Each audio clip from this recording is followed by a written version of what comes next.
Hello ಗೆಳೆಯರಿ, ಈ ವಿಡಿಯೋಲಿ ನೋಡೋಣ ನಾವು ಮೈಕ್ರೋಸಾಫ್ಟ್ ಆಫೀಸ್ ವರ್ಡ್ ಅಲ್ಲಿ ಟೇಬಲ್ಸ್ ಹೇಗೆ ಉಪಯೋಗಿಸ್ತಾರೆ ಅಂತ. Microsoft office word document open ಮಾಡ್ತೀನಿ. ಸೊ ಇದರಲ್ಲಿ ನಾವು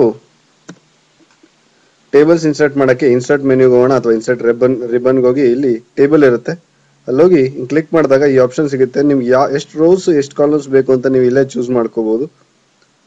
ಸಾಕಷ್ಟು ಆಪ್ಷನ್ಸ್ ಇದೆ ನೋಡಿ. ಎಲ್ಲಿ ಹೋಗ್ತೀನಿ ಇಲ್ಲೋಗಿ ಕ್ಲಿಕ್ ಮಾಡಿ ಸೆಲೆಕ್ಟ್ ಕ್ಲಿಕ್ ಮಾಡಿದ ತಕ್ಷಣ ಅದಿಲ್ಲಿ ಅಪ್ಲೈ ಆಗುತ್ತೆ ಆ ಟೇಬಲ್. ಅದಾದ ನಂತರ ಆ ಟೇಬಲ್ ಹಾಕಿದ ತಕ್ಷಣ ಆ ಟೇಬಲ್ ಟೂಲ್ಸ್ ಬರುತ್ತೆ ಇಲ್ಲಿ ನಿಮಗೆ. ಸೊ ಇಡೀ ಟೇಬಲ್ ನ ಸೆಲೆಕ್ಟ್ ಮಾಡಕ್ಕೆ ಈ ಮಾರ್ಕ್ ನೋಡ್ತಿದ್ರೆ ಇಲ್ಲಿ ಕ್ಲಿಕ್ ಮಾಡಿದ್ರೆ ಆ ಟೇಬಲ್ ಸೆಲೆಕ್ಟ್ ಆಗಿರುತ್ತೆ. ಹೆಡರ್ ರೋ ಹಾಕೋಕ್ ಮುಂಚೆ ನಾವು ಡಿಸೈನ್ಸ್ ಹಾಕೋಣ. ಸೊ ಇಲ್ಲಿ ನೋಡಿ ಡಿಸೈನ್ಸ್, ಸಾಕಷ್ಟು ಡಿಸೈನ್ಸ್ ಅವೈಲೇಬಲ್ ಇದೆ ಇಲ್ಲಿ. ನೀವು ಯಾವ ಡಿಸೈನ್ಸ್ ಬೇಕಾದ್ರೂ ಅಪ್ಲೈ ಮಾಡ್ಬೋದು. ಸ್ಕ್ರಾಲ್ ಮಾಡಿದ್ರೆ ಇಲ್ಲಿ ಸಾಕಷ್ಟು ಡಿಸೈನ್ಸ್ ಇದೆ.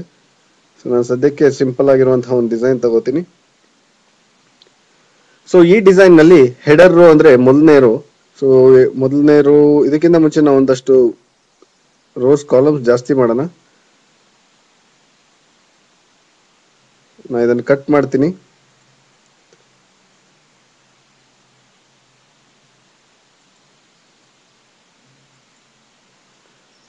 ಇನ್ಸರ್ಟ್ ಟೇಬಲ್ಗೆ ಹೋಗಿ ನಾನು ಹೆಚ್ಚಿಗೆ ಕಾಲಮ್ಸ್ ತಗೋತೀನಿ. ಅದಾದ ನಂತರ ಅದರ ಸ್ಟೈಲ್ ಹೋಗಿ ಇಲ್ಲಿ ಅಪ್ಲೈ ಮಾಡ್ತೀನಿ. ಯಾವ ಡಿಸೈನ್ ಬೇಕೋ ಆ ಡಿಸೈನ್ ಸೆಲೆಕ್ಟ್ ಮಾಡ್ಕೋಬಹುದು.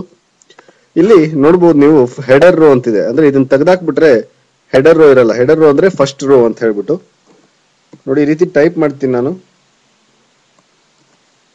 ನೇಮ್ ಅಂತ ಹೊಡೆದ್ರೆ ಟ್ಯಾಬ್ ಅಂತ ಒಂದು ಕೀ ಇರುತ್ತೆ, ಅದು ಕೀಬೋರ್ಡ್ ಅಲ್ಲಿ ಹೊಡೆದಾಗ ನೆಕ್ಸ್ಟ್ ಬಾಕ್ಸ್ ಹೋಗುತ್ತೆ. ನೇಮ್, ಸ್ಯಾಲರಿ, ಜೆಂಡರ್, ಸಿಟಿ, ಈ ರೀತಿ ನಾನು ಹೆಡರ್ ರೋ ಅಲ್ಲಿ ಹೆಡಿಂಗ್ ಹಾಕಿದ್ದೀನಿ. ಸೊ ಹೆಡರ್ ರೋ ಡಿಸೈನ್ ನಮಗೆ ಬೇಡ ಅಂತಂದ್ರೆ ಹಿಂಗ್ ತೆಗ್ದಾಕ್ಬಹುದು ನೋಡಿ. ಹಿಂಗ್ ತೆಗ್ದಾಕಿದ್ರೆ ಹೊರಟೋಗುತ್ತೆ. ಅದಾದ ನಂತರ ಇದು ನೋಡಿ ಫಸ್ಟ್ ಕಾಲಮ್ ಬೇಕಾ ಬೇಡವಾ ಡಿಸೈನ್ ನಮ್ಗೆ ಅಂತಂದಾಗ ಹಾಕ್ಬಹುದು. ಬೇಕು ಅಂದ್ರೆ ಹಾಕೋಬಹುದು, ಇಲ್ಲ ಅಂತಂದ್ರೆ ಬಿಡಬಹುದು. ಸೊ ಈ ರೀತಿ ಸೆಲೆಕ್ಟ್ ಮಾಡ್ಕೋಬಹುದು. ಇದಾದ ನಂತರ ನೋಡಿ ಇವೇನಾದ್ರು ಸ್ಯಾಲರಿ ಎಲ್ಲ ಕ್ಯಾಲ್ಕುಲೇಷನ್ ಮಾಡಿ ಕೊನೆಯಲ್ಲಿ ಇಲ್ಲಿ ಟೋಟಲ್ ಹಾಕ್ಬೇಕು ಲಾಸ್ಟ್ ರೋ ಅಲ್ಲಿ ಅಂತಂದ್ರೆ ಟೋಟಲ್ ರೋ ಬೇರೆ ಡಿಸೈನ್ ಇರ್ಬೇಕು ಅಂದ್ರೆ ಟೋಟಲ್ ರೋ ಸೆಲೆಕ್ಟ್ ಮಾಡ್ಕೋಬಹುದು. ಲಾಸ್ಟ್ ಕಾಲಮ್ ಸೆಲೆಕ್ಟ್ ಮಾಡ್ಕೊಂಡು ಲಾಸ್ಟ್ ಕಾಲಮ್ ಡಿಸೈನ್ ಆಗಿ ಬರುತ್ತೆ. ಈ ರೀತಿ ನೋಡಿ ಯಾವ್ದು ಬೇಕಾದ್ರೂ ಅಪ್ಲೈ ಮಾಡ್ಕೋಬಹುದು. ನೀವು ಯಾವ ಕಲರ್ ಯಾವ ಡಿಸೈನ್ ಬೇಕೋ ಅಪ್ಲೈ ಮಾಡ್ಕೋಬಹುದು. ಸೊ ನಾನು ಲಾಸ್ಟ್ ಕಾಲಮ್ ತೆಗೆದಾಕ್ತೀನಿ. ಇದಾದ ನಂತರ ಇಲ್ಲಿ ನೋಡಿ ಪ್ರತಿಯೊಂದು ರೋ ಟೋಟಲ್ ರೋ ಕೂಡ ತೆಗೆದಾಕ್ತೀನಿ ಸದ್ಯಕ್ಕೆ. ಸೊ ಪ್ರತಿಯೊಂದು ರೋ ನೋಡ್ಬೋದು ಬ್ಯಾಂಡೆಡ್ ಇದೆ, ಅಂದ್ರೆ ಒಂದು ಡಾರ್ಕ್ ಇದೆ ಒಂದು ಲೈಟ್ ಇದೆ. ಅದು ಬೇಕಾಗಿದ್ರೆ ಹಿಂಗ್ ಸೆಲೆಕ್ಟ್ ಆಗಿರುತ್ತೆ. ಇದು ತೆಗೆದಾಕ್ಬಿಟ್ರೆ ನೋಡಿ ಅದು ಡಾರ್ಕ್ ಅಂಡ್ ಲೈಟ್ ಇರೋದು ಹೊಟ್ಟೋಗ್ಬಿಡುತ್ತೆ. ಮತ್ತೆ ಸೆಲೆಕ್ಟ್ ಮಾಡಿದ್ರೆ ಬರುತ್ತೆ. ಅದೇ ರೀತಿ ಅದು ತೆಗೆದ್ಬಿಟ್ಟ ಮೇಲೆ ಬ್ಯಾಂಡೆಡ್ ಕಾಲಮ್ಸ್ ಅಂತ ಹಾಕಿ ನೋಡಿ. ಕಾಲಮ್ ಒಂದು ಡಾರ್ಕ್ ಒಂದು ಲೈಟ್ ಒಂದು ಡಾರ್ಕ್ ಲೈಟ್ ಬರುತ್ತೆ. ಫಸ್ಟ್ ಕಾಲಮ್ ತೆಗೆದ್ಬಿಟ್ರೆ ನೋಡ್ಬೋದು ನೀವು ಕರೆಕ್ಟ್ ಆಗಿ ಕಾಣಿಸುತ್ತೆ. ಒಂದು ಡಾರ್ಕ್ ಒಂದು ಲೈಟ್ ಒಂದು ಬರುತ್ತೆ. ಈ ರೀತಿ ನೀವು ಬ್ಯಾಂಡೆಡ್ ರೋಸ್ ಬ್ಯಾಂಡೆಡ್ ಕಾಲಮ್ಸ್ ನೆಲ್ಲ ಹಾಕ್ಬಹುದು. ಇದಾದ ನಂತರ ಸೆಲೆಕ್ಟ್ ಆಗಿರುವಂತಹ ಟೇಬಲ್ಗೆ ನೀವು ಶೇಡಿಂಗ್ ಹಾಕ್ಬೇಕು ಅಂತಂದ್ರೆ ನೋಡಿ ಒಂದೇ ಕಲರ್ ಪೂರ್ತಿ ಬರುತ್ತೆ. ಯಾವ್ದಾದ್ರು ಕಲರ್ ಹಾಕ್ಬೇಕು ಅಂತಂದ್ರೆ ನೀವು ಹಾಕೋಬಹುದು. ಪೂರ್ತಿ ಒಂದೇ ಕಲರ್ ಬೇಕು ಅಂತಂದ್ರೆ ನೀವು ಸೆಲೆಕ್ಟ್ ಮಾಡ್ಕೊಂಡು ಅಪ್ಲೈ ಮಾಡಬಹುದು. ಅಥವಾ ನೀವು ಶೇಡಿಂಗ್ ಅಲ್ಲಿ ಹೋಗಿ ನೋ ಕಲರ್ ಅಂತ ಕೊಟ್ರೆ ಯಾವ್ದು ಕಲರ್ ಇರಲ್ಲ. ಇನ್ನು ಹೆಚ್ಚಿಗೆ ಕಲರ್ಸ್, ಇಲ್ಲಿರೋ ಕಲರ್ ಸಾಕಾಗಿಲ್ಲ ಅಂದ್ರೆ ನೀವೇ ನಿಮ್ ಕಸ್ಟಮ್ ಕಲರ್ ನ ಡಿಫೈನ್ ಮಾಡಬಹುದು. ಇಲ್ಲಿ ಹೋಗಿ ಯಾವ ಕಲರ್ ಬೇಕು, ಎಷ್ಟು ಬ್ರೈಟ್ನೆಸ್ ಇರ್ಬೇಕು, ಅದಕ್ಕೆ ಎಷ್ಟು ಡಾರ್ಕ್ ಇರಬೇಕು, ಎಷ್ಟು ಲೈಟ್ ಇರಬೇಕು ಅಂತೆಲ್ಲ ಸೆಲೆಕ್ಟ್ ಮಾಡ್ಕೊಂಡು ಅಪ್ಲೈ ಮಾಡ್ಕೋಬಹುದು. ಅಥವಾ ಯಾವ್ದಾದ್ರು ಇಲ್ಲಿ ಸೆಲೆಕ್ಟ್ ಮಾಡ್ಕೊಂಡ್ರೆ ಈ ರೀತಿ ಅಪ್ಲೈ ಆಗುತ್ತೆ. ಈ ರೀತಿ ನಾವು ಶೇಡಿಂಗ್ ಹಾಕಿದ್ಮೇಲೆ ಬಾರ್ಡರ್ಸ್ ಹಾಕ್ಬೇಕು ಅಂತಂದ್ರೆ ನೋಡಿ ಇಲ್ಲಿ ಬಾರ್ಡರ್ಸ್ ಇದೆ. ಸೊ ಸದ್ಯಕ್ಕೆ ನೋ ಬಾರ್ಡರ್ ಅಂತ ಕೊಟ್ರೆ ಪೂರ್ತಿ ಬಾರ್ಡರ್ಸ್ ಹೊಟ್ಟೋಗುತ್ತೆ ನೋಡಿ. ಇಲ್ಲೆಲ್ಲ ಪೂರ್ತಿ ಬಾರ್ಡರ್ ಹೊಟ್ಟೋಗಿದೆ. ಅದಾದ ನಂತರ ಮತ್ತೆ ಸೆಲೆಕ್ಟ್ ಮಾಡ್ಕೋತೀನಿ ನಾನು. ಸೆಲೆಕ್ಟ್ ಮಾಡ್ಕೊಂಡು ಆಲ್ ಬಾರ್ಡರ್ಸ್ ಅಂತ ಕೊಡ್ತೀನಿ. ಈ ಸಾರಿ ನೋಡಿ ಎಲ್ಲ ಪ್ರತಿಯೊಂದು ಲೈನು ಬಾರ್ಡರ್ ಬಂದಿದೆ. ಅದೇ ರೀತಿ ಟೇಬಲ್ ನ ಸೆಲೆಕ್ಟ್ ಮಾಡ್ಕೊಂಡು ಇನ್ಸೈಡ್ ಬಾರ್ಡರ್ ನೋಡಿ ನೋ ಬಾರ್ಡರ್ಸ್ ಅಂತ ಕೊಡ್ತೀನಿ. ಅದಾದ ನಂತರ ಇನ್ಸೈಡ್ ಬಾರ್ಡರ್ಸ್ ಅಂತ ಮಾತ್ರ ಕೊಟ್ರೆ ಒಳಗಿರೋ ಲೈನ್ಸ್ ಮಾತ್ರ ಬರುತ್ತೆ, ಹೊರಗಿರೋ ಬಾರ್ಡರ್ಸ್ ಬರಲ್ಲ. ಸೊ ಈ ರೀತಿನೂ ಮಾಡ್ಕೋಬಹುದು ನೀವು. ನಿಮ್ಗೆ ಹೆಂಗ್ ಬೇಕೋ ಹಂಗೆ ಬಾರ್ಡರ್ಸ್ ನ ಹಾಕೋಬಹುದು ನೀವು. ಅದಾದ ನಂತರ ಬಾರ್ಡರ್ಸ್ ಅಂಡ್ ಶೇಡಿಂಗ್ಸ್ ಅಲ್ಲಿ ಹೋಗಿ ಇಲ್ಲೂ ಸೇಮ್ ಆಪ್ಷನ್ ಸಿಗುತ್ತೆ ನಿಮ್ಗೆ. ಸೊ ಹೆಂಗ್ ಲೈನ್ಸ್ ಹೇಗಿರ್ಬೇಕು, ಯಾವ ರೀತಿ ಇರಬೇಕು, ಬಾಕ್ಸ್ ಟೈಪ್ ಇರ್ಬೇಕಾ, ಎಲ್ಲ ಅಲೈನ್ ಆಗಿರ್ಬೇಕಾ ನೋಡಿ. ಮೇಲಿರೋರು ಬೇಕಾ ಬೇಡ ಅಂತ ಸೆಲೆಕ್ಟ್ ಮಾಡ್ಕೋಬಹುದು. ನೋಡಿ ಸೆಲೆಕ್ಟ್ ಮಾಡ್ಕೋತೀನಿ ನಾನು. ಈ ರೀತಿ ನೀವು ಸೈಡ್ ಅಲ್ಲಿ ಇರೋದು ಬೇಕಾ, ಬಾಟಮ್ ಬೇಕಾ, ಸೆಂಟರ್ ಬೇಕಾ ಬೇಡವಾ ಇದೆಲ್ಲ ಸೆಲೆಕ್ಟ್ ಮಾಡ್ಕೊಂಡು ಓಕೆ ಅಂತ ಅಪ್ಲೈ ಮಾಡಿದ್ರೆ ಸೊ ನೋಡಿ ಈ ರೀತಿ ಅದೇ ತರ ಬರುತ್ತೆ. ಏನ್ ಸೆಲೆಕ್ಟ್ ಮಾಡಿದ್ವಿ ನಾವು ಅದೇ ರೀತಿ ಬರುತ್ತೆ. ಕಂಟ್ರೋಲ್ಸ್ ಇದನ್ನ ಅಂಡು ಅಂತ ಒಂದು ಸ್ಟೆಪ್ ಹೋದ್ರೆ ಹಿಂದಕ್ಕೆ ಹೋಗುತ್ತೆ. ಸೊ ನೋ ಬಾರ್ಡರ್ಸ್ ಅಂತ ನೀವು ಹೋಗಿ ಸೆಲೆಕ್ಟ್ ಮಾಡಿದ್ರೆ ನೋ ಬಾರ್ಡರ್ಸ್ ಅಂತ ಕೊಟ್ರೆ ಒಂಚೂರು ಬಾರ್ಡರ್ಸ್ ಇರಲ್ಲ, ಎಲ್ಲೂ ಲೈನ್ಸ್ ಇರಲ್ಲ. ಸೊ ಈ ರೀತಿ ನೀವು ನಿಮ್ ಟೇಬಲ್ಗೆ ಯಾವ ರೀತಿ ಬಾರ್ಡರ್ಸ್ ಬೇಕು, ಶೇಡಿಂಗ್ಸ್ ಬೇಕು ಅದನ್ನ ಹಾಕೋಬಹುದು. ಇದಾದ ನಂತರ ಇನ್ಸರ್ಟ್ ಟೇಬಲ್ಗೆ ಹೋಗ್ತೀನಿ ನಾನು. ಇನ್ಸರ್ಟ್ ಟೇಬಲ್ಗೆ ಹೋಗಿ ಈ ಸರಿ ಇನ್ನೊಂದು ಟೇಬಲ್ ಹಾಕ್ತೀನಿ. ಸೊ ಈ ಟೇಬಲ್ ಸೆಲೆಕ್ಟ್ ಮಾಡ್ಕೊಂಡೆ ನಾನು. ಈ ಟೇಬಲ್ ಸೆಲೆಕ್ಟ್ ಮಾಡ್ಕೊಂಡ ನಂತರ ನೋಡಿ ಸೆಲೆಕ್ಟ್ ಮಾಡಕ್ ಹಿಂಗೆ ಇದನ್ನ ಕ್ಲಿಕ್ ಮಾಡಿ ಒಂದ್ಸರಿ ಪೂರ್ತಿ ಟೇಬಲ್ ಸೆಲೆಕ್ಟ್ ಆಗುತ್ತೆ. ಅದಾದ ನಂತರ ರೈಟ್ ಕ್ಲಿಕ್ ಮಾಡಿದ್ರೆ ನಿಮ್ಗೆ ಇನ್ಸರ್ಟ್ ಅಂತ ಬರುತ್ತೆ. ಇನ್ಸರ್ಟ್ ಎಷ್ಟು ರೋಸ್ ನೀವು ಸೆಲೆಕ್ಟ್ ಮಾಡ್ಕೊಂಡಿದ್ದೀರಾ ಅಷ್ಟು ರೋಸ್ ನೀವು ಮತ್ತೆ ಕಾಪಿ ಮಾಡ್ಕೋಬಹುದು, ಇನ್ನೊಂದ್ ಕಡೆ ಹಾಕ್ಬೋದು. ನೋಡಿ ಈಗ ಸದ್ಯಕ್ಕೆ ನಾನು 4 ರೋಸ್ ಸೆಲೆಕ್ಟ್ ಮಾಡ್ಕೊಂಡಿದ್ದೀನಿ. ರೈಟ್ ಕ್ಲಿಕ್ ಮಾಡಿ ಇನ್ಸರ್ಟ್ ರೋಸ್ ಬಿಲೋ ಅಂತಂದ್ರೆ ಅದ್ರ ಕೆಳಗಡೆ 4 ರೋಸ್ ಬರುತ್ತೆ. ಸೊ ನಾನು 2 ರೋಸ್ ಸೆಲೆಕ್ಟ್ ಮಾಡ್ಕೊಂಡ್ರೆ ರೈಟ್ ಕ್ಲಿಕ್ ಮಾಡಿದ್ರೆ ಇನ್ಸರ್ಟ್ ರೋಸ್ ಅಬೌವ್ ಅಂತಂದ್ರೆ ಮೇಲ್ ಬರುತ್ತೆ. ಅದ್ರ ಮೇಲ್ಗಡೆ ನೋಡಿ, ಅದ್ರ ಮೇಲ್ಗಡೆ 2 ಬರುತ್ತೆ. ಈ ರೀತಿ ಎಷ್ಟು ರೋಸ್ ಬೇಕು ನೀವು ಅಷ್ಟು ರೋಸ್ ನ ಇನ್ಸರ್ಟ್ ಮಾಡ್ಕೋಬಹುದು. ಅದೇ ರೀತಿ ಕಾಲಮ್ಸ್ ಕೂಡ ಇನ್ಸರ್ಟ್ ಮಾಡ್ಕೋಬಹುದು. ಈ ರೀತಿ ಸೆಂಟ್ರಲ್ಲಿ ನೋಡಿ, ಸೆಂಟ್ರಲ್ಲಿ ಕ್ಲಿಕ್ ಮಾಡ್ಕೊಂಡ್ಬಂದು ಹಿಂಗೆ ಸೆಲೆಕ್ಟ್ ಮಾಡ್ಕೋಬಹುದು. ಅದಾದ ನಂತರ ರೈಟ್ ಕ್ಲಿಕ್ ಮಾಡಿ ಇನ್ಸರ್ಟ್ ಕಾಲಮ್ಸ್ ಟು ಲೆಫ್ಟ್ ಅಥವಾ ರೈಟ್ ಯಾವ್ದು ಹಾಕಿದ್ರೆ ಆ ಕಡೆ ಬರುತ್ತೆ. ನೋಡಿ, 1 ಕಾಲಮ್ ಹಾಕಿದ್ರೆ 1 ಕಾಲಮ್ ಬರುತ್ತೆ, 2 ಕಾಲಮ್ ಸೆಲೆಕ್ಟ್ ಮಾಡ್ಕೊಂಡು ಇನ್ಸರ್ಟ್ ಮಾಡಿದ್ರೆ 2 ಕಾಲಮ್ ಬರುತ್ತೆ. ಈ ರೀತಿ ನೀವು ಎಷ್ಟು ಕಾಲಮ್ಸ್ ಬೇಕಾದ್ರೂ ಇನ್ಸರ್ಟ್ ಮಾಡ್ಕೋಬಹುದು. ಅದಾದ ನಂತರ ಇದಿಷ್ಟನ್ನು ಸೆಲೆಕ್ಟ್ ಮಾಡ್ಕೊಂಡು ರೈಟ್ ಕ್ಲಿಕ್ ಮಾಡ್ತೀನಿ. ಸೊ ಡಿಲೀಟ್ ಸೆಲ್ಸ್ ಅಂತಿದೆ, ಡಿಲೀಟ್ ಅಂತ ಶಿಫ್ಟ್ ಸೆಲ್ಸ್ ಲೆಫ್ಟ್ ಅಂತ ಇರುತ್ತೆ. ಓಕೆ ಅಂತ ಕೊಡಿ. ನೋಡಿ ಈ ರೀತಿ ಪೂರ್ತಿ ಡಿಲೀಟ್ ಆಗ್ಬಿಡುತ್ತೆ ಒಂದು ರೋ, ಅಥವಾ ಒಂದೇ ಒಂದು ಸೆಲ್ ಡಿಲೀಟ್ ಮಾಡ್ಬೇಕಂದ್ರೂ ಅದನ್ನ ರೈಟ್ ಕ್ಲಿಕ್ ಮಾಡಿ ಡಿಲೀಟ್ ಸೆಲ್ ಅಂತ ಕೊಡಿ. ನೋಡಿ, ಒಂದು ಸೆಲ್ ಮಾತ್ರ ಡಿಲೀಟ್ ಆಯ್ತು. ಕಂಟ್ರೋಲ್ Z ಅಂತ ಕೊಡ್ತೀನಿ. ಸೊ ಈ ರೀತಿ ನೀವು ಡಿಲೀಟ್ ಮಾಡ್ಬೇಕು ಅಂತಂದ್ರೆ ಒಂದು ಸೆಲ್ ನ ಬೇಕಾದ್ರೆ ಡಿಲೀಟ್ ಮಾಡಬಹುದು, ಅಥವಾ ಒಂದು ಕಾಲಮ್ ನ ಬೇಕಾದ್ರೂ ಡಿಲೀಟ್ ಮಾಡಬಹುದು.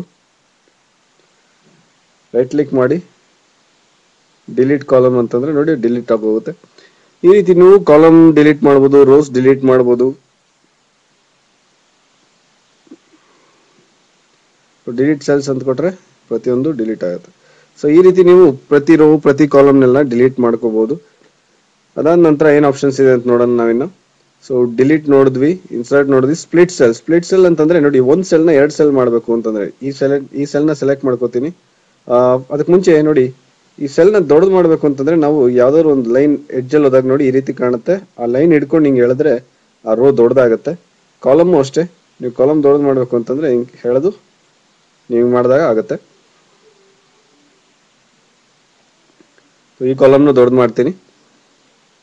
ಇವಾಗ ಈ ಸೆಲ್ ಅಥವಾ ಈ ಸೆಲ್ ಯಾವ್ದಾದ್ರು ಬೇರೆ ಸೆಲ್ ನ ಮಾಡೋಣ. ಓಕೆ, ಈ ಸೆಲ್ ನ ಇದು ಪೂರ್ತಿ ಮರ್ಜ್ ಮಾಡ್ತೀನಿ. ಫಸ್ಟ್ ನಾನು ಒಂದಕ್ಕಿಂತ ಹೆಚ್ಚಿಗೆ ಸೆಲೆಕ್ಟ್ ಮಾಡ್ಕೋಬೇಕು. ನೋಡಿ, 2 ಸೆಲ್ ಅಥವಾ ಹೆಚ್ಚಿಗೆ ಸೆಲ್ ಸೆಲೆಕ್ಟ್ ಮಾಡ್ಕೊಂಡು ರೈಟ್ ಕ್ಲಿಕ್ ಮಾಡಿ ಮರ್ಜ್ ಸೆಲ್ಸ್ ಅಂತ ಕೊಟ್ರೆ ಎಲ್ಲ ಮರ್ಜ್ ಆಗಿ ಒಂದೇ ಒಂದು ಸೆಲ್ ಆಗ್ಬಿಡುತ್ತೆ. ಅದಾದ ನಂತರ ಅದನ್ನ ಸ್ಪ್ಲಿಟ್ ಹೆಂಗ್ ಮಾಡ್ಬೇಕು ಅಂತಂದ್ರೆ, ಸ್ಪ್ಲಿಟ್ ಮಾಡ್ಬೇಕು ಅಂತಂದ್ರೆ ಹೆಂಗ್ ಬೇಕಾದ್ರೂ ಮಾಡ್ಬೋದು. ನೋಡಿ, 2 ರೋಸ್ 2 ಕಾಲಮ್ಸ್ 1 ರೋ ಅಂತ ಕೊಟ್ರೆ ನೋಡಿ ಈ ರೀತಿ ಆಗುತ್ತೆ. ಅದಂತರ ಕಂಟ್ರೋಲ್ Z ಅಂದ್ರೆ 1 ಸ್ಟೆಪ್ ಹಿಂದಕ್ಕೆ ಹೋಗ್ತೀನಿ. ಅದಾದ ನಂತರ ಸ್ಪ್ಲಿಟ್ ಮಾಡ್ಬೇಕಾದ್ರೆ ಈ ಸರಿ 2 ರೋಸ್ 2 ಕಾಲಮ್ಸ್ ಅಂತ ಕೊಡ್ತೀನಿ. ಸೊ ನೋಡಿ ಈ ರೀತಿ 2 ರೋಸ್ 2 ಕಾಲಮ್ಸ್ ಬರುತ್ತೆ. ಈ ರೀತಿ ನೀವು ಹೆಂಗ್ ಬೇಕಾದ್ರೆ ನೋಡಿ ಯಾವ ಸೆಲ್ ನ ಬೇಕಾದ್ರೂ ಸ್ಪ್ಲಿಟ್ ಮಾಡ್ಬೋದು. ನೀವು ಮರ್ಜ್ ಮಾಡಿರೋದು ಮಾತ್ರ ಅಲ್ಲ, ಸ್ಪ್ಲಿಟ್ ಸೆಲ್ಸ್ 2 ರೋಸ್ 1 ಕಾಲಮ್ ನೋಡಿ ಇದನ್ನು ಸ್ಪ್ಲಿಟ್ ಮಾಡ್ಕೋಬಹುದು. ಸೊ ಈ ರೀತಿ ಯಾವುದೇ ರೋ ಕಾಲಮ್ ನ ನೀವು ಸ್ಪ್ಲಿಟ್ ಮಾಡ್ಕೋಬಹುದು. ಅದಾದ ನಂತರ ಇನ್ನ ಏನ್ ಆಪ್ಷನ್ಸ್ ಇದೆ ಅಂತ ನೋಡೋಣ. ಮರ್ಜ್ ಸೆಲ್ಸ್ ಆಯ್ತು, ಡಿಲೀಟ್ ಸೆಲ್ಸ್ ಆಯ್ತು, ಇನ್ಸರ್ಟ್ ಆಯ್ತು. ಅದಾದ ನಂತರ ಬಾರ್ಡರ್ಸ್ ಅಂಡ್ ಶೇಡಿಂಗ್ಸ್ ನೋಡಿದ್ವಿ ನಾವು. ಟೆಕ್ಸ್ಟ್ ಡೈರೆಕ್ಷನ್ ಅದ. ಟೆಕ್ಸ್ಟ್ ಡೈರೆಕ್ಷನ್ ಅಂತಂದ್ರೆ ನೋಡಿ, ಇಲ್ಲೋಗಿ ನಾನು serial number tab name salary gender city state ಈ ರೀತಿ ನಾನು ಹೆಡಿಂಗ್ಸ್ ಹಾಕೊಂಡೆ. ಬಟ್ ಇದು ಕರೆಕ್ಟ್ ಆಗಿ ಇಲ್ಲಿ ಸೆಂಟರ್ ಇಲ್ಲ. ಸೊ ಇದನ್ನ ರೈಟ್ ಕ್ಲಿಕ್ ಮಾಡಿ ನಾ ಏನ್ ಮಾಡ್ತೀನಿ, ಸೆಲ್ ಅಲೈನ್ಮೆಂಟ್ ಹೋಗ್ತೀನಿ. ಅಲೈನ್ಮೆಂಟ್ ಹೋಗಿ ನೋಡಿ ಸದ್ಯಕ್ಕೆ ಇದು ಸೆಲೆಕ್ಟ್ ಆಗಿದೆ. ಸೆಂಟರ್ ಟಾಪ್ ಅಂತಂದ್ರೆ ಎಲ್ಲಾನು ಟಾಪ್ ಅಲ್ಲಿ ಸೆಂಟ್ರಲ್ ಬರುತ್ತೆ. ಸೆಂಟರ್ ರೈಟ್ ಅಂದ್ರೆ ಎಲ್ಲ ರೈಟ್ ಅಲೈನ್ ಆಗುತ್ತೆ, ಟಾಪ್ ರೈಟ್ ಅಂತಂದ್ರೆ. ಅದಾದ ನಂತರ ಎಲ್ಲ ಸೆಂಟರ್ ಅಂತಂದ್ರೆ ಎಲ್ಲಾನು ಸೆಂಟರ್ ಸೆಲೆಕ್ಟ್ ಆಗುತ್ತೆ. ಈ ರೀತಿ ನೀವು ಸೆಂಟರ್ ಹಾಕೊಂಡಾಗ ನೀಟಾಗಿ ಕಾಣುತ್ತೆ. ಈ ರೀತಿ ಮಾಡ್ಬೋದು. ಅದಾದ ನಂತರ ಟೆಕ್ಸ್ಟ್ ಡೈರೆಕ್ಷನ್ ನೋಡಿ, ಒಂದ್ ವೇಳೆ ನಾವು ಇದೆಲ್ಲದನ್ನು ಸೆಲೆಕ್ಟ್ ಮಾಡ್ಕೊಂಡು ಟೈಮ್ ಟೇಬಲ್ ಮಾಡ್ಬೇಕಾದ್ರೆ ನಾವು ಒಂದೇನ್ ಮಾಡ್ತೀವಿ, ಸೆಂಟರ್ ಯಾವ್ದೋ ಒಂದು ರೋ ತಗೊಳ್ತೀವಿ, ಕಾಲಮ್ ತಗೋತೀವಿ. ಅದಾದ್ರೆ ರೈಟ್ ಕ್ಲಿಕ್ ಮಾಡಿ ಮರ್ಜ್ ಸೆಲ್ಸ್ ಅಂತ ಕೊಡ್ತೀನಿ ಸದ್ಯಕ್ಕೆ. ಅದಾದ ನಂತರ ಇಲ್ಲಿ ಲಂಚ್ ಅಂತ ಹಾಕ್ಬೇಕು. ಇವಾಗ ಸದ್ಯಕ್ಕೆ ಈ ಟೇಬಲ್ ಟೈಮ್ ಟೇಬಲ್ ಅಲ್ಲ, ಆದ್ರೂ ನೀವು ಒಂದ್ ವೇಳೆ ಟೈಮ್ ಟೇಬಲ್ ಅಲ್ಲಿ ಲಂಚ್ ಅಂತ ಹಾಕ್ತೀರಾ, ಅದನ್ನ ಹಾಕ್ಬಿಟ್ಟು ಅದನ್ನ ಅಲೈನ್ ಹೆಂಗ್ ಮಾಡ್ತೀರಾ ಅಂತ ತೋರಿಸ್ತೀನಿ. ಸೊ ಹಿಂಗೋಗಿ ನೀವು ಟೆಕ್ಸ್ಟ್ ಡೈರೆಕ್ಷನ್ ಅಂತ ತಗೊಳ್ಳಿ, ಈ ರೀತಿ ಬರುತ್ತೆ. ಅದಾದ ನಂತರ ಅಲೈನ್ಮೆಂಟ್ಗೆ ಹೋಗಿ ಸೆಂಟರ್ ಅಂತ ತಗೊಳ್ಳಿ, ನೋಡಿ ಈ ರೀತಿ ಬರುತ್ತೆ. ಈ ರೀತಿ ನೀವು ಟೈಮ್ ಟೇಬಲ್ ಉಪಯೋಗಿಸ್ಬೇಕಾದ್ರೆ, ನೋಡಿ ಇವಾಗ ಸದ್ಯಕ್ಕೆ ಇದು ಟೈಮ್ ಟೇಬಲ್ ಅಲ್ಲ, ಸೊ ಈ ರೀತಿ ಟೈಮ್ ಟೇಬಲ್ ಉಪಯೋಗಿಸ್ಬೇಕಾದ್ರೆ ನೀವು ಮಾಡ್ಬೋದು. ಸೊ ಈ ರೀತಿ ಯಾವ್ದಾದ್ರು ಅಲೈನ್ಮೆಂಟ್ ಮಾಡಬೇಕು ಅಂತಂದ್ರು ನೀವು ಆರಾಮಾಗಿ ಅಲೈನ್ಮೆಂಟ್ ಮಾಡಬಹುದು. ಅದಾದ ನಂತರ ಆಟೋ ಫಿಟ್ ಅಂತ ಒಂದು ಆಪ್ಷನ್ ಇದೆ. ಆಟೋ ಫಿಟ್ ಅಂತಂದ್ರೆ ಆಟೋ ಫಿಟ್ ಟು ಕಂಟೆಂಟ್ಸ್ ಅಂತ ಕೊಟ್ರೆ ನೋಡಿ, ಎಷ್ಟು ಕಂಟೆಂಟ್ ಇದೆ ಅದಕ್ಕೆ ತಕ್ಕಂಗೆ, ಕಂಟೆಂಟ್ ಅಂದ್ರೆ ಅದ್ರೊಳಗೆ ಎಷ್ಟು ಅಕ್ಷರ ಇದೆ ಅದಕ್ಕೆ ತಕ್ಕಂಗೆ ಫಿಟ್ ಆಗುತ್ತದು. ನೋಡಿ ಈ ರೀತಿ ಎಷ್ಟು ಅಕ್ಷರ ಇದೆಯೋ ಅದಕ್ಕೆ ತಕ್ಕಂಗೆ ಫಿಟ್ ಆಗುತ್ತೆ. ನಾನು ಕಂಟ್ರೋಲ್ ಝೆಡ್ ಮಾಡ್ತೀನಿ, ಕಂಟ್ರೋಲ್ ಝೆಡ್ ಮಾಡ್ತಾ ಹೋಗ್ತೀನಿ, ಮುಂಚೆ ಹೇಗಿತ್ತು ಹಾಗೆ ಬರೋವರೆಗೂ. ಸೊ ಈ ರೀತಿ ಮಾಡಿದೆ. ಅದಾದ ನಂತರ ರೈಟ್ ಕ್ಲಿಕ್ ಮಾಡಿ ಟೇಬಲ್ ಸೆಲೆಕ್ಟ್ ಮಾಡ್ಕೊಳ್ಳಿ ನೀವು. ಅದಾದ ನಂತರ ರೈಟ್ ಕ್ಲಿಕ್ ಮಾಡಿ auto fit to fix column width ಅಂತ ಕೊಟ್ರೆ, ನೀವು ಒಂದ್ಸರಿ ನೀವು ಫಿಕ್ಸ್ ಕಾಲಮ್ ವಿಡ್ತ್ ಅಂತ ಕೊಟ್ಬಿಟ್ರೆ ನೀವು ಏನೇ ಮಾಡಿದ್ರು ಆ ಕಾಲಮ್ ಅಗಲ ಏನಿರುತ್ತೆ ಅದು ಚೇಂಜ್ ಆಗಲ್ಲ. ಸೊ ನೋಡಿ ಇವಾಗ ನಾನು ಟೈಪ್ ಮಾಡ್ತಾ ಹೋಗ್ತಾನೆ ಇದ್ದೀನಿ, ಕಾಲಮ್ ಎಷ್ಟು ಏನೇ ಮಾಡಿದ್ರು ಕಾಲಮ್ ಅಗಲ ಚೇಂಜ್ ಆಗಲ್ಲ. ಸೊ ಮುಂಚೆ ಚೇಂಜ್ ಆಗ್ತಾ ಇತ್ತು, ಬಟ್ ಇವಾಗ ನೋಡಿ ಚೇಂಜ್ ಆಗಲ್ಲ. ಎಷ್ಟೇ ಟೈಪ್ ಮಾಡಿ ನೀವು ಹಂಗಿರುತ್ತೆ, ಆ ರೀತಿ ಫಿಕ್ಸ್ ಮಾಡ್ಬಿಟ್ಟಿರ್ತೀರಾ ನೀವು ಕಾಲಮ್ ಬಿಡ್ತಾನೆ. ಸೊ ಈ ರೀತಿ ನಾವು ಕಾಲಮ್ ಬಿಡ್ತನ ಫಿಕ್ಸ್ ಮಾಡ್ಕೋಬಹುದು. ಅದಾದ ನಂತರ ಸೊ ನಾವು ಈ ಆಪ್ಷನ್ಸ್ ಎಲ್ಲ ನೋಡಿದ್ವಿ. ಟೇಬಲ್ ಪ್ರಾಪರ್ಟೀಸ್ ಆಪ್ಷನ್ ನಾವು ಆಮೇಲೆ ನೋಡೋಣ. ವರ್ಡ್ ರ್ಯಾಪ್ ಯೂಸ್ ಮಾಡ್ಬೇಕಾದ್ರೆ ಸ್ವಲ್ಪ ಯೂಸ್ ಮಾಡ್ತೀವಿ, ಅದು ಬಿಟ್ರೆ ಇನ್ ಮಿಕ್ಕಿದ ಸಾಕಷ್ಟು ಇಲ್ಲೇ ಉಪಯೋಗಿಸಿದೀವಿ ನಾವು. ಸೊ ಇನ್ಸರ್ಟ್ ಡಿಲೀಟ್ ಇದೆಲ್ಲ ಅದನ್ನು ಮಾಡಿದ್ದೀವಿ. ಇದಾದ ನಂತರ ಇನ್ನೊಂದು ಉಳಿದಿರೋದು ಏನಂತಂದ್ರೆ, ನೀವು ಇನ್ಸರ್ಟ್ ಟೇಬಲ್ಗೆ ಹೋದ್ರೆ, ಸೊ ಇಲ್ಲಿ ನೋಡಿ ಟೇಬಲ್ಗೆ ಹೋದ್ರೆ ಇಲ್ಲಿ ಡ್ರಾ ಟೇಬಲ್ ಅಂತ ಒಂದು ಆಪ್ಷನ್ ಇದೆ. ಅದನ್ನ ಡ್ರಾ ಟೇಬಲ್ ಅಂತ ಸೆಲೆಕ್ಟ್ ಮಾಡ್ಕೊಂಡ್ರೆ ನೀವು ಒಂದು ಟೇಬಲ್ ಡ್ರಾ ಮಾಡ್ಬೋದು.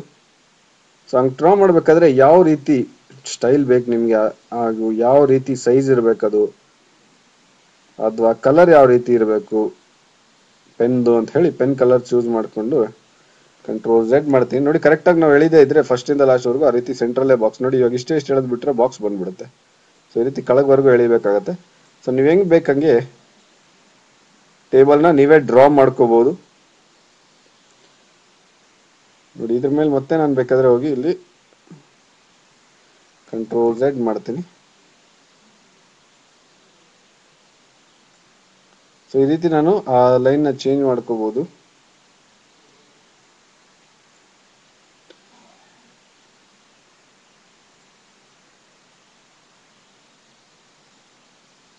ಸೊ ಈ ರೀತಿ ನಿಮ್ಗೆ ಇಷ್ಟ ಬಂದಂಗೆ ರೋ ಕಾಲಮ್ಸ್ ಹಾಕ್ಬೋದು. ನೋಡಿ ಇಲ್ಲಿ ಈ ರೀತಿ ಡಯಾಗ್ನಲ್ ಹಾಕ್ಬೋದು. ಈ ರೀತಿ ಕಟ್ ಮಾಡಿದ್ರೆ ಮತ್ತೆ ಈ ರೀತಿ ಡಯಾಗ್ನಲ್ ಬರುತ್ತೆ, ಈ ರೀತಿ ಡಯಾಗ್ನಲ್ ಬರುತ್ತೆ. ಮತ್ತೆ ಈ ರೀತಿ ಕಟ್ ಮಾಡಿದ್ರೆ ನೋಡಿ ಈ ರೀತಿ ಡಯಾಗ್ನಲ್ಸ್ ಕಟ್ ಆಗುತ್ತೆ. ನೀವು ಹೆಂಗ್ ಬೇಕು ಹಂಗೆ ರೋ ಹಾಕ್ಬೋದು, ಹೆಂಗ್ ಬೇಕು. ಇದ್ರಲ್ಲಿ ಯಾವುದೇ ರೀತಿ ರೂಲ್ಸ್ ಇರಲ್ಲ. ಸೊ ಹಿಂಗಾಗಿ ಇಷ್ಟು ರೋಸ್ ಇದ್ರೆ ಇಷ್ಟೇ ಕಾಲಮ್ಸ್ ಇರಬೇಕು ಇಷ್ಟು ಅಂತೆಲ್ಲ ಏನು ರೂಲ್ಸ್ ಇರಲ್ಲ ಇಲ್ಲಿ, ನೀವು ಹಿಂಗ್ ಉಪಯೋಗಿಸಿದಾಗ, ಡ್ರಾ ಟೇಬಲ್ ಉಪಯೋಗಿಸಿದಾಗ. ಅದಾದ ನಂತರ ನಿಮ್ಗೆ ಎಲ್ಲರೂ ಯಾವ್ದಾರ ಲೈನ್ ಇಷ್ಟ ಇಲ್ಲ ಅಂದ್ರೆ ಎರೇಸರ್ ತಗೊಂಡು ನೋಡಿ ಹಿಂಗ್ ಡಿಲೀಟ್ ಮಾಡಿದ್ರೆ ಡಿಲೀಟ್ ಆಗೋಗುತ್ತೆ.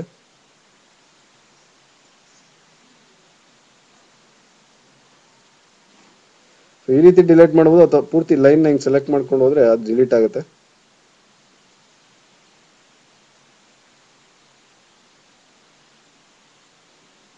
ಅದಾದ ನಂತರ ಮತ್ತೆ ನೀವು ಟೇಬಲ್ ಡ್ರಾ ಮಾಡಬೇಕು ಡ್ರಾ ಟೇಬಲ್ ಅಂತ ಹಾಕೊಂಡು ಹೆಂಗ್ ಬೇಕಂಗೆ ಡ್ರಾ ಮಾಡ್ಕೋಬಹುದು. ಇದಾದ ನಂತರ ಎಸ್ಕೇಪ್ ಅಂತ ಹೊಡೆದ್ರೆ ನೋಡಿ, ಎಸ್ಕೇಪ್ ಅಂತ ಹೊಡೆದಿದ ತಕ್ಷಣ ಪೆನ್ ಹೊಟ್ಟೋಗುತ್ತೆ, ಪೆನ್ ಮಾರ್ಕ್ ಹೊಟ್ಟೋಗುತ್ತೆ. ನೆಕ್ಸ್ಟ್ ಪೇಜಿಗೆ ಬಂದೆ ನೋಡಿ, ಟೇಬಲ್ ಕಟ್ ಆದ್ರೆ ನೆಕ್ಸ್ಟ್ ಪೇಜಿಗೆ ಬರುತ್ತೆ.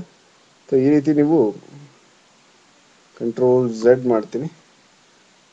ಸೊ ಆ ಟೇಬಲ್ನ ಕರೆಕ್ಟಾಗಿ ನೆಕ್ಸ್ಟ್ ಪೇಜಿಗೆ ತಳ್ಕೊಂಡು ಹೋಗ್ತೀನಿ. ಹಿಂಗೆ ನೋಡಿ ನೆಕ್ಸ್ಟ್ ಪೇಜ್ಗೆ ಹೊಟ್ಟೋಗುತ್ತೆ.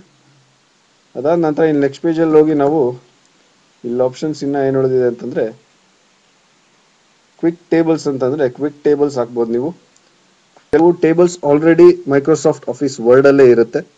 ಸೊ ಅದಕ್ಕೆ ಹೋಗಿ ನೀವು ಸೆಲೆಕ್ಟ್ ಮಾಡಿಕೊಂಡು ಹಿಂಗೆ ಕ್ಲಿಕ್ ಮಾಡಿದ್ರೆ ನೋಡಿ ಈ ಟೇಬಲ್ಸ್ ಇದೆ, ಈ ರೀತಿ ಟೇಬಲ್ ಬೇಕಾದ್ರೆ ಈ ರೀತಿ ಟೇಬಲ್ಸ್ ಇದೆ, ಸಾಕಷ್ಟು ಟೇಬಲ್ಸ್ ಅವೈಲೇಬಲ್ ಇದೆ ಆಲ್ರೆಡಿ. ಯಾವ್ದಾರ ಒಂದು ಟೇಬಲ್ ನ ಸೆಲೆಕ್ಟ್ ಮಾಡ್ಕೊಂಡು ನೀವು ಇನ್ಸರ್ಟ್ ಮಾಡ್ಕೋಬಹುದು. ಇದು ಸೆಲೆಕ್ಟ್ ಮಾಡ್ಕೊಂಡ್ರೆ ನೋಡಿ ಇಲ್ಲಿ ಬರುತ್ತೆ. ಅದಾದ್ಮೇಲೆ ನಿಮ್ಗೆ ಏನ್ ಬೇಕೋ ಅದನ್ನ ಡೇಟಾನ ಚೇಂಜ್ ಮಾಡ್ಕೋಬಹುದು. ಇದೇ ಇರಬೇಕು ಅಂತೇನಿಲ್ಲ, ನೋಡಿ ಏನಿಲ್ಲ ಬೇಕಾದ್ರೆ ಚೇಂಜ್ ಮಾಡ್ಕೋಬಹುದು. ನೀವು ಆಲ್ರೆಡಿ ಕೆಲವು ಕ್ವಿಕ್ ಟೇಬಲ್ಸ್ ಇದೆ, ಅದನ್ನ ಹೆಂಗ್ ಬೇಕಂಗೆ ಉಪಯೋಗಿಸ್ಕೋಬಹುದು. ಅದಾದ ನಂತರ 1, 2, 8, 9, 9 4, 8, 5, 0, 3,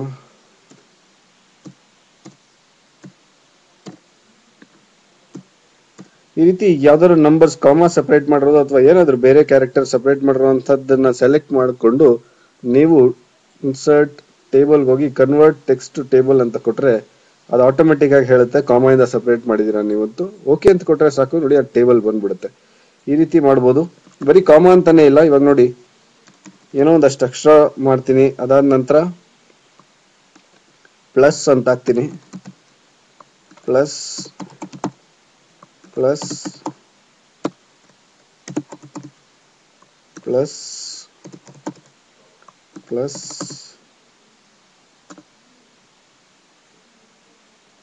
ಪ್ಲಸ್ ಪ್ಲಸ್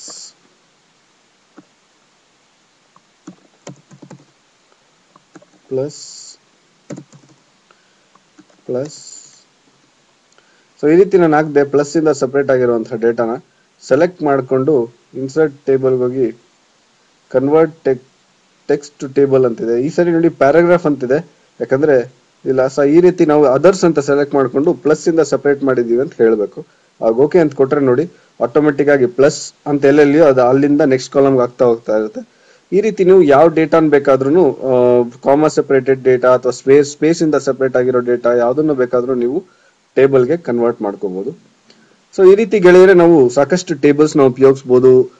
ಟೈಮ್ ಟೇಬಲ್ ಮಾಡಕ್ಕಾಗ್ಲಿ ಅಥವಾ ಯಾವ್ದಾದ್ರು ಒಂದು ಕ್ಯಾಲ್ಕುಲೇಷನ್ ಟೇಬಲ್ ಮಾಡಕ್ಕಾಗ್ಲಿ ಅಥವಾ ಅಂಗಡಿ ರಿಸಿಪ್ಟ್ ರಸೀದಿ ಮಾಡ್ಬೇಕು ಅಂತ ಯಾವ್ದೇ ಮಾಡ್ಬೇಕಾದ್ರೂ ಒಂದು ಟೇಬಲ್ ಅಲ್ಲಿ ಮಾಡಿದಾಗ ಕೆಲವು ಚೆನ್ನಾಗಿ ಕಾಣುತ್ತೆ.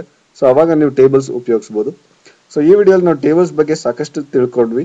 ಮುಂದಿನ ವಿಡಿಯೋಲಿ ಇನ್ನೂ ಹೆಚ್ಚಿಗೆ ಕಲಿಯೋಣ. ಈ ವಿಡಿಯೋ ವೀಕ್ಷಿಸಿದ್ದಕ್ಕೆ ಧನ್ಯವಾದಗಳು.